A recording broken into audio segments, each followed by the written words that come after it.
내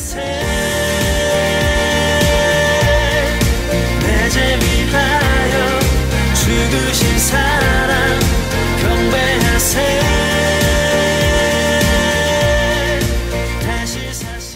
안녕하세요. 반갑습니다. 프로스킨의 워십을 섬기는 이승윤 목사입니다. 시간이 참 빠르네요. 벌써 한절 설교 8번째 시간입니다. 오늘 본문은 창세기 2장 24절 말씀입니다.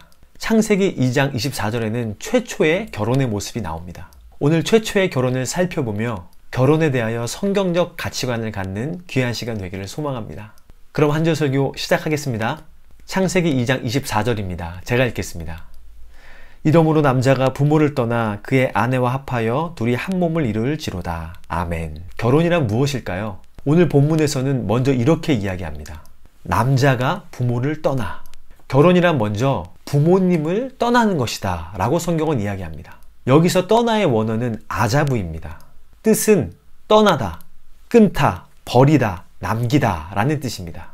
즉 부모님과의 관계를 떠나는 것, 부모님과의 관계를 끊어버리는 것을 의미합니다. 그럼 앞으로 부모님과 관계를 하지 말라는 것일까요? 떠나다는 완료형이 아닙니다. 미완료형입니다. 다시 말해 떠나다가 미완료형으로 쓰였다는 것은 결혼이 지금까지 부모님에게 속해 있던 상태에서 떠나는 것이기는 하나 완료형, 완전히 부모님으로부터 단절되는 것이 아니라 육체적, 인격적으로 부모님으로부터 독립된 존재로 탈바꿈하는 것을 뜻하는 것입니다. 관계를 완전히 끊어버리라는 것이 아니라 육체적, 인격적으로 독립하라는 것을 성경은 말하는 것이죠. 육체적 독립은 무엇이죠? 현 시대로 말하면 경제적인 독립을 의미하는 것입니다. 때때로 주위를 보면 결혼을 했음에도 불구하고 여전히 매달 부모님께 생활비를 타서 쓰는 부부를 보게 됩니다. 물론 사정이 있겠지만 이것은 성경적인 독립이 아닙니다. 육체적인 독립은 경제적 독립을 의미하기 때문이죠. 또한 떠나다는 인격적으로 독립했다는 것을 말합니다. 인격적으로 독립하였다는 것은 무엇을 의미할까요? 이제 부모님의 생각에 따라가는 것이 아니라 자신의 생각과 주장을 가지고 살아가야 함을 의미하는 것이죠. 결혼을 했음에도 여전히 부모님께 모든 문제를 물어보고 결정한다면 그 역시 성경적인 독립은 아닌 것입니다.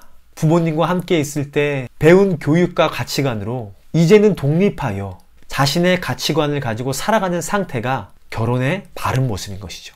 때때로 부모님들 중에 자신의 자녀가 독립했다는 것을 받아들이기 어려워하는 분들이 계십니다. 장년 사역을 하다 보면 종종 이러한 분들을 만나게 되죠. 여전히 자식을 자신의 품에 두려워하고 사사건건 자식의 모든 일에 관여하며 지적하려고 합니다. 이러한 모습은 성경적인 모습이 아닙니다. 자식이 육체적, 인격적으로 독립할 수 있도록 부모님은 도와야 하는 것이죠. 부모로부터 육체적, 인격적으로 독립하지 못할 때 때때로 그것이 가정의 불화가 되는 것을 종종 보곤 합니다. 부모님과 독립하지 못하니 그 다음 단계인 아내와 합하여가 제대로 이루어지지 않기 때문인 것이죠. 그럼 이번에는 결혼의 두 번째 단계에 대해서 이야기해 볼까요? 그의 아내와 합하여. 합하여의 원어는 다바크입니다.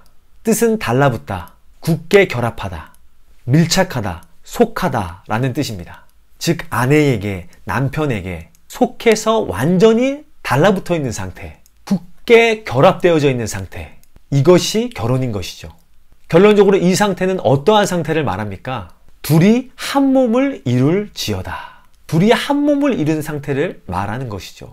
이것은 신비입니다. 두 명이 한 몸을 이루다니요. 이것은 놀라운 이야기입니다. 그래서 예수님께서는 신약에서 결혼을 이렇게 말씀하십니다. 마태복음 19장 6절입니다. 그런즉 이제 둘이 아니요 한 몸이니 그러므로 하나님이 짝지어 주신 것을 사람이 나누지 못할지니라 하시니. 이제 둘이 아니요 결혼은 한 몸이 되는 것이다. 예수님께서는 말씀하십니다. 그리고 사람이 나누지 못한다 라고 말씀하십니다. 결혼은 놀라운 신비입니다. 두 사람이 한 몸을 이루는 놀라운 신비인 것이죠. 그리고 더 나아가 결혼은 무엇을 예표하냐 하면 예수님과 인간의 관계를 예표합니다. 예수님은 우리의 신랑, 우리는 예수님의 신부. 즉 예수님을 믿는다는 것은 신랑 되신 예수님과 우리가 한 몸을 이루는 것을 말하는 것이죠. 이것이 바로 결혼의 신비인 것입니다. 오늘 말씀을 정리해 볼까요? 성경적 결혼 첫 번째는 독립하는 것이다. 독립성. 그의 아내와 남편과 합하는 것이다. 합일성, 이것이 바로 성경적인 결혼관인 것입니다. 성경적인 결혼을 하는 여러분이 되시기를 축복합니다.